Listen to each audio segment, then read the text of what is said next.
Thanks for checking out my video. If you want to learn more from me, I have a lot of classes on Udemy. You can find the links to a lot of those in the description. So let's talk about the Simon Necronomicon Gatewalking for a little bit.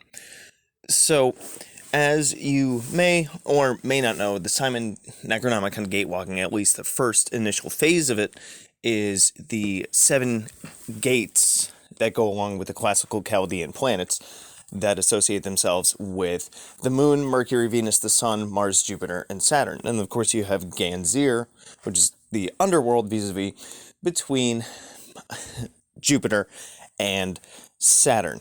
Now, traditionally speaking, you make the seals when each of the spheres is exalted, and then you spend time in each of the gates, so you can have it as little as one full moon between each gate. So, like, you have the first gate walk on a full moon, and then you can walk the next gate the next full moon.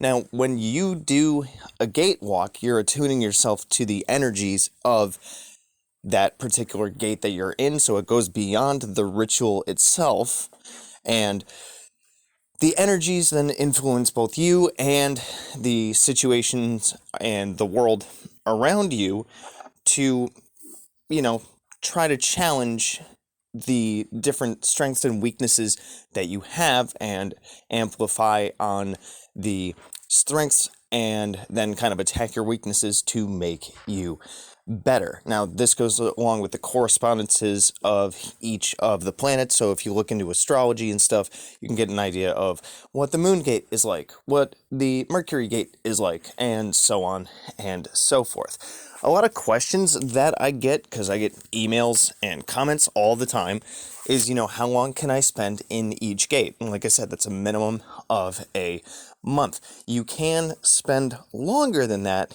in each of the gates if you like.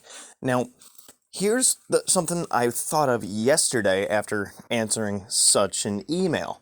Well, a lot of times when we do magic, and I talk about this and I harp on it, and I can get on my soapbox about it all the time, is acting in accord with your magic, which means doing actions in the physical world to help to manifest your desires that you put forth to the universe or to a god and goddess or to your subconscious, what have you, whatever magic model you follow. The physical actions that you take in the world help to manifest those things because you are the main vehicle through which things manifest according to your will in the physical universe around you. So, when it comes to gate walking, I highly suggest that people plan out what they are focusing on in terms of the specific energies of each of the spheres. So, if, you are having difficulty with, like, finding a job or commerce, or maybe even travel, things like that, then when you are in the gate of Nebo or Mercury, then you say to yourself, okay, I'm going to focus on A, B, and C. Now, you can just let the energies kind of do what they will and show you different challenges and allow those challenges to help change you, or like I was just saying, you can plan what you're going to do. So, you make a whole list of your strengths and your weaknesses according to the different astrological associations with each of the planets. And then you can say, okay, when I do this gate, these are the challenges that are going to come up for me. These are the strengths that I have, and these are the things I'm going to focus on. Now, take that idea of planning what you're going to work on in each gate, and you can say to yourself, I have a lot of difficulties in areas associated with, I don't know, Venus, or Mercury, or Mars, or the moon. And you can say, oh, I think I'm going to spend X amount of months in this particular gate right here, and this many months in this other gate right here.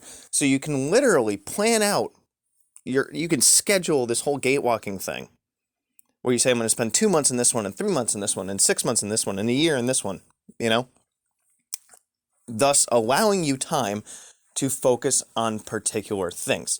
Like, for example, you could do with the Mercury Gate, you could really focus on, I don't know, building your own business, finding a new job, working on communication with both yourself and others better. You know, you can spend time, although arguably, yes, I'll just go with it. You can spend a certain amount of time in the Saturn Gate if you're working on something like a bad habit or an addiction or something like that. You can plan out your gate walking to have enough time to actually focus on your particular issues rather than just saying, you know, I have a couple of these issues with this one in association with this one astrological sphere, and I'm going to give it about 2 months. Now, maybe it requires less than 2 months. Maybe it requires only one. Maybe it requires 6. Maybe it requires a whole year. And even with planning things like that, you can just kind of play it by ear. And just because the next full moon is in a week and you're going to have to either A, choose to walk it and therefore start your purification process stuff, or B, hold it off till next month. The point is, when you open a gate in the gate walking ritual, you're activating those different energies to start working with you in a very focused way. And you got to give it enough time to allow positive changes to occur. Now, you can, just do like 1 month a gate, next month a gate, next month a gate. And then once you go through all of those,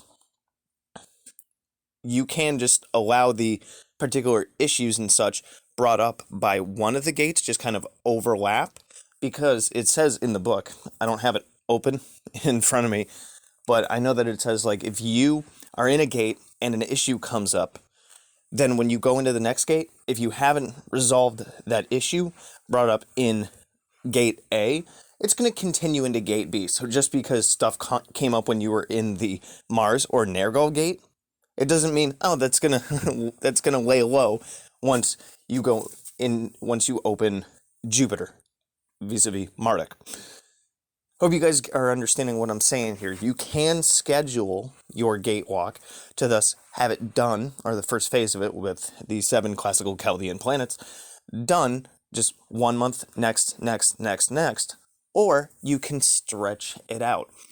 I think this is a great idea because you can allow yourself more time for transformation, Now you could start over and do the gate walking like over again and constantly go through this cycle unless you're constantly working on things. So you do gates 1, 2, 3, 4, all the way 1 to 7, and then you just start over 1 to 7. Or you can then go on to the shiny herd afterwards, where then you're working with the astrological signs instead of the planets. And you can even spend longer than a month in each of those astrological signs too. This, once again, allows more time to be attuned to that specific energy to attack your specific list of issues that you might have.